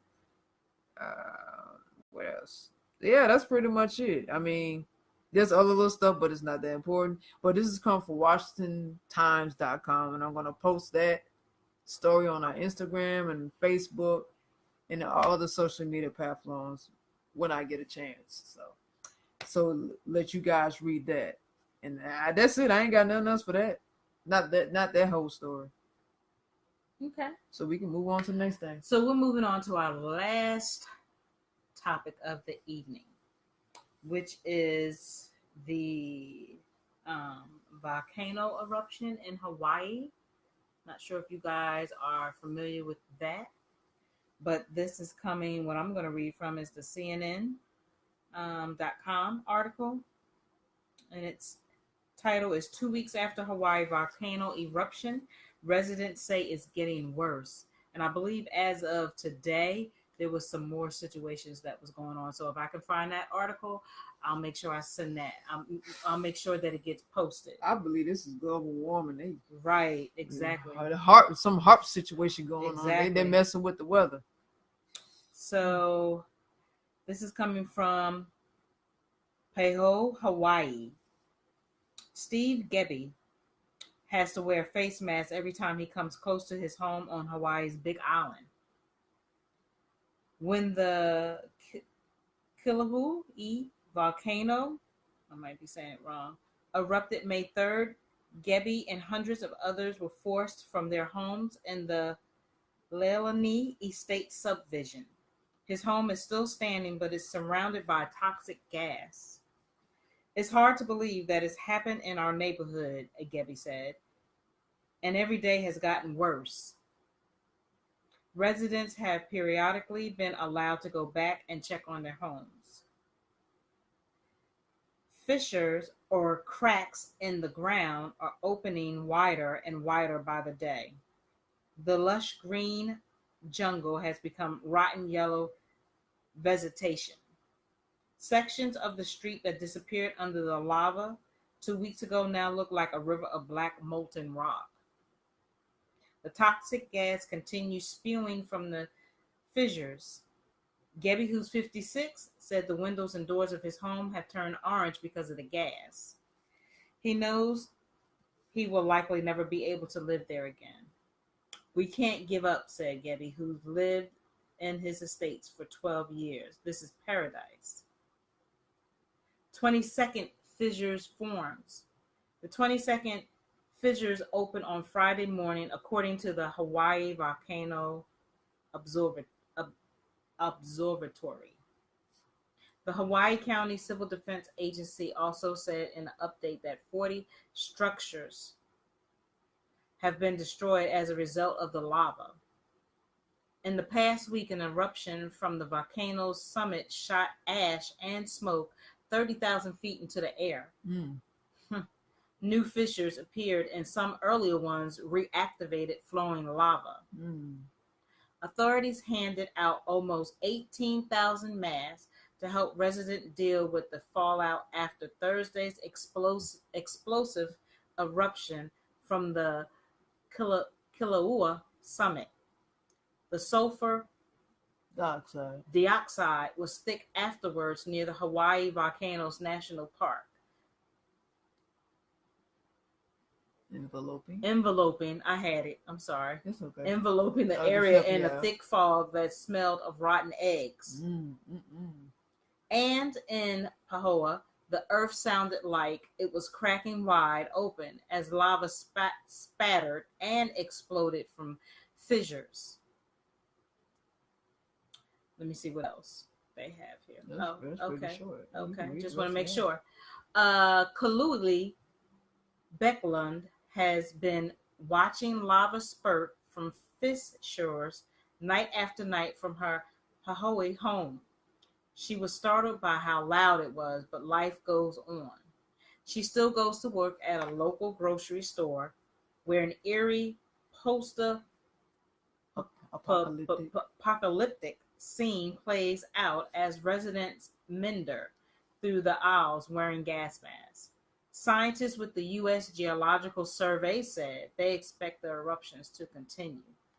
At any time, activity may again become more explosive, increasing the intensity of ash production and producing ballistic projectiles near the event, the USGS said. Ballistic projectiles may be produced should steam-driven explosions occur. Impacts will be limited to an area around Helmama. Helimamu. Helimamu. Helimamu. Helimamu is the crater with Kilaueu's summit Caldera. Yes. And before you say anything, Don't think it's just you read these words, not to sound like I'm stupid, because I don't want you to be like, I gotta say shit to her. Nah, bitches, get it together. I can do my shit. It's just the word be fucking crazy. There's words, and so whatever. Anyway, let me get out my thing. So, but I'm on to read what Orlando said. Sounds like Pompeii. Are you talking about one of the words that she was trying to say? Like, are you talking about the part of the area where the erosion started at? That's what you're talking about, Orlando? But go ahead. I just wanted to read what he said. Let us know, Uno. I'm getting enlightened by what you say. Absolutely, Judith. Like I said, Jay, we got to do a show on that. Are you there? Yeah, I'm here. You having a moment? You better cut somebody out. Nah, I ain't about to cuss nobody out because I'm not giving none of these people my energy. Anywho, so the eruption whole thing is crazy. I think we are in global warming. I feel like we are. Yeah. And again, like I said, I think I saw as early as today that it got worse. So my heart goes out to them. Yeah. Because that's dangerous. I can't imagine. So I'm not going to sit here and act like I can't with this situation that's going on. But it's just dangerous. It's very dangerous. I mean, these people have to wear masks and because they got to live their whole life there. Right. They basically, it seems like this Gebby guy, like he can't go back into his home. It's it. It's destroyed. Yeah. So nothing he can do. Most people probably will have to pick up and start over again. Yeah, it ain't help. Yeah, they're gonna have to. It's unfortunate though. Mm-hmm. But I have a story from Fox News. They also reported on the story about Hawaii volcano eruption. They say it intensifies and it's triggering red warning. So Pahala, Hawaii. The residents are facing the highest volcanic activity alert after officials warned Tuesday that the Big Island's Kalaau volcano is growing more explosive as a massive ash cloud grows in the sky. The U.S. Geological Survey upgraded its previous volcano warning from orange to red, signifying that an eruption is forecasted by the imminent with significant emission of ash into the atmosphere likely, or that an eruption is already underway. At any time may become more explosive, increasing the intensity of ash production and producing ballistic projectiles near the event. Local officials told Fox News amid the alert, which was issued just before 1:30 p.m. local time. Nearly 20 fissures have opened since the Kalaau volcano started erupting 12 days ago. On Monday, another fissure spewing lava and healthy gas opened up, and a crack in the earth that emerged a day earlier was sending molten rock on a slow run for the ocean, officials said. The eruption has destroyed about two dozen homes in the Leilani Estates subdivision on the Big Island. Volcanic air pollution and ashfall have been reported in Pahala, and National Weather Service radar and pilots have reported the top of the volcano's ash cloud is 10,000 to 12,000 feet above sea level. In Hilo, Sandra Barnes told Fox News that she's seen the ash cloud mid-morning between Pahoa and Volcano, Hawaii. I had to stop and take a picture, she said. That was a few hours ago. God knows what it looks like now. My kids and my mother are up there now. Down Highway 11, the main artery connecting the east and west side of the Big Island, a string of cars sits near the entrance of Volcano National Park. Though the park is closed, vacationers and some locals watch the ash fall from there. We're not sure if it's safe, but it's amazing, Paul Rodeo, a visitor for Oregon, said. There really isn't much more that's open. The explosion sent an ash mushroom cloud downwind, dusting communities as far as 20 miles away. I had no idea until a friend stopped by and said, "Look out the window," Bridget Fraser said. Electric crews are on standby in case more fallen ash on electric lines triggers power outages.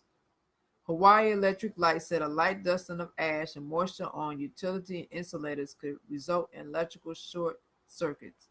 If this occurs, we are prepared to respond once it is safe for employees to work in the impacted area, said Ria Lee Moku, spokeswoman for Hawaii Electric Light, said in a statement.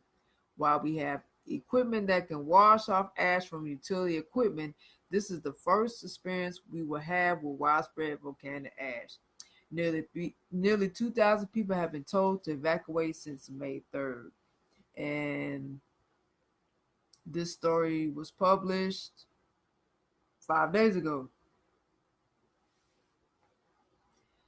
Again, it's just unfortunate, like, that all that is going on. But at the same time, global warming is happening. It's causing major shifts on the earth, and it's affecting the whole planet. And things like this will happen. So, yeah, like I said, it's just unfortunate. My prayers go out to them people, man. Like you said, a lot of people that lost their homes, yeah, they got to start over, all over again. Yep, they sure do. It's unfortunate. Everybody has to kind of start their life over again on all of the topics that we talked about. Being traumatized, all of it's trauma. In each story, it's trauma, whether it's black or white. Mm-hmm. It's trauma, and so they have to start over again. And so, yeah, again, my prayers go out. My comment earlier was for the replayers that like to be a little bougie with their, oh my God, listen, that's where it was coming from. Ain't nobody studying this yet. Anyway, Orlando wrote in regards to what you asked him. It was a story that I heard about as a child where a dormant volcano awakened and basically destroyed the nearby town. Okay, that's what he was talking about with the Pompeii. Mm-hmm. Okay. Thank you for that. It's still unfortunate, though. Mm-hmm. Anything else you would like to say? Nope, I'm tired. So I've done my best. Thank you for listening to us. I'm ready to get off, but we have to do our social medias. So. All right, well, I'll start it off so we can get off this show. It's been a long day. So, you can find us on Facebook. We have a page, Chit Chat Chew Show, LLC. Make sure you like us on Facebook. Of course, the ones, for those in the group right now listening to our show, of course, you joined already.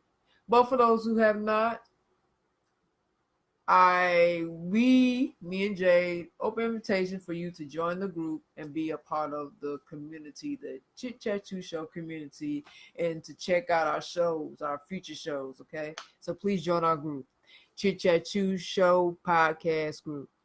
We have an Instagram at Chit Chat Chew Show. Make sure you like us. on Instagram. We have a Twitter. We actually changed the name, so it's at CCCS underscore podcast. Yes, I think that's what it is. CCCS underscore podcast. Make sure you like us on Twitter. Tweet about us as well. Get the word out about the show. Let people know what's going down. We have a SoundCloud too at Chit Chat Chew Show.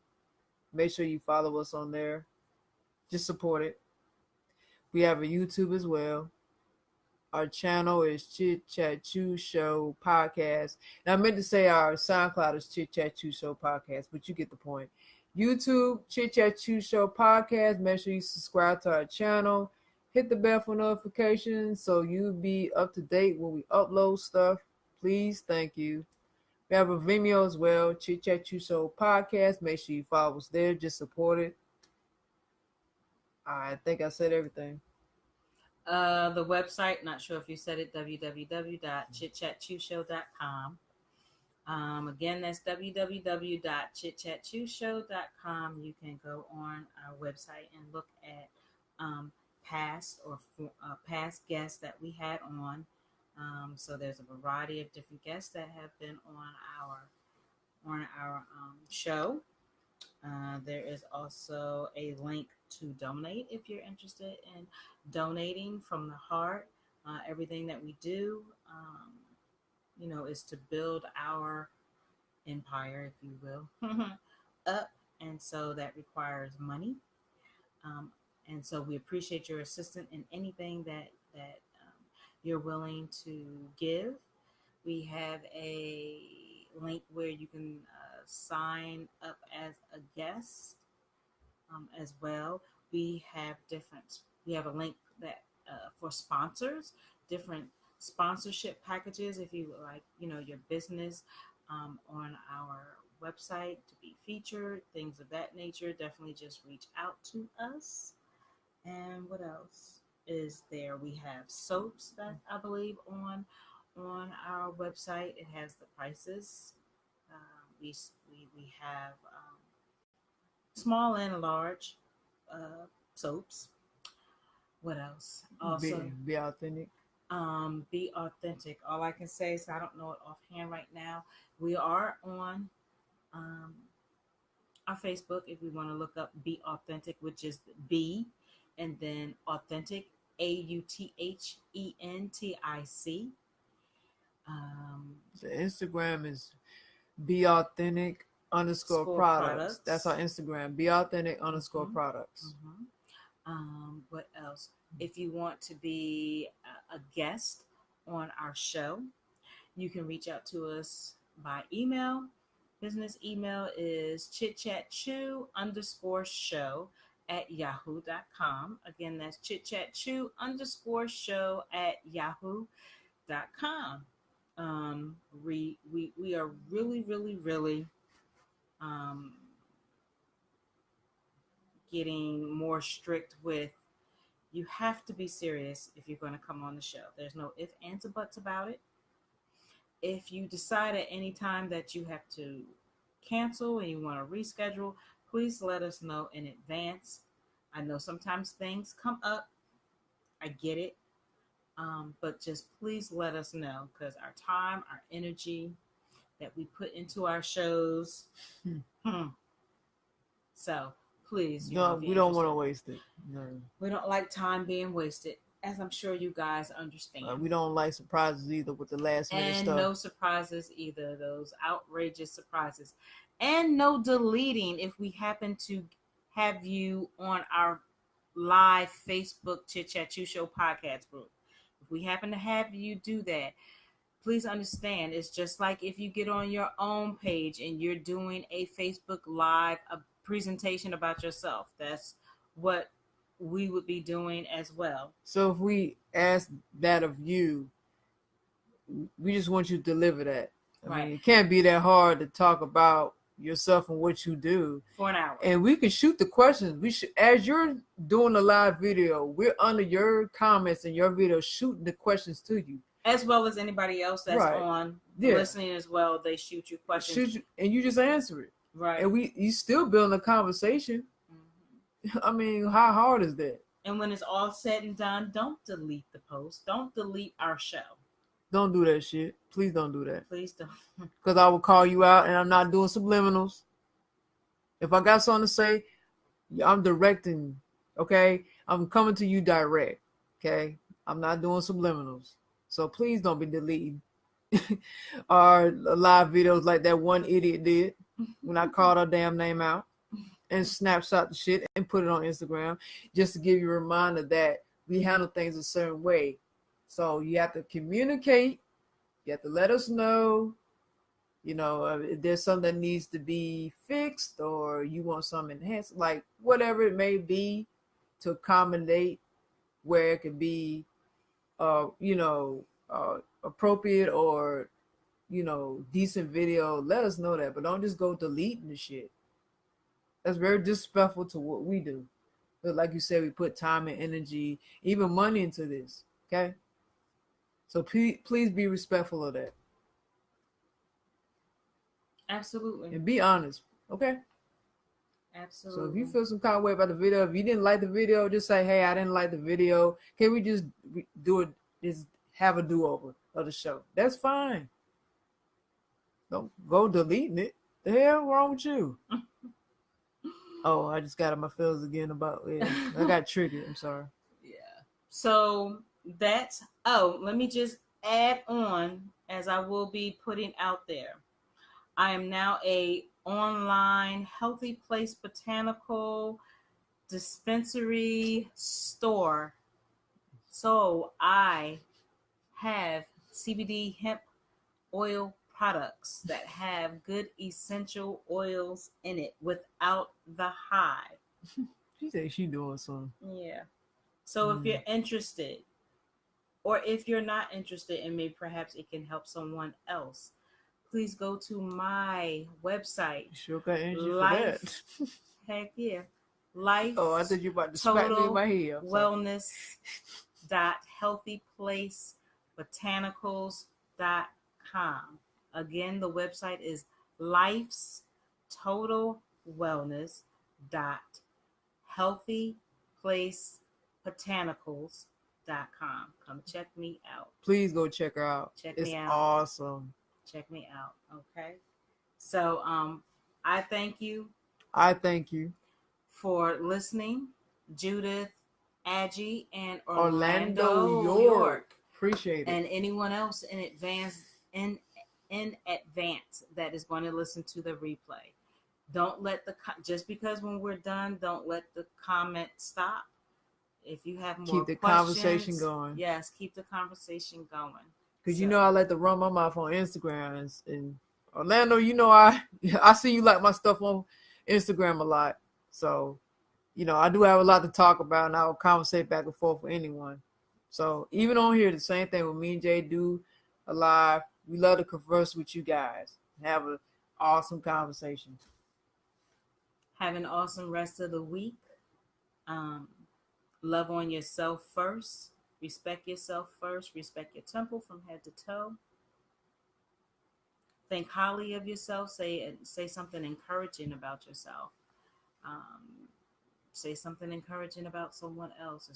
It's about you, but it's not always about you. You could do when you give of yourself to someone else, you get triple the blessings. So just remember that. Support our BOBs. You can support businesses in general, but we highly encourage you to support. I think it's very important. BOBs. It is crucial. Necessary to support your own BOBs. So with that being said, much peace, love to all of you. Peace out.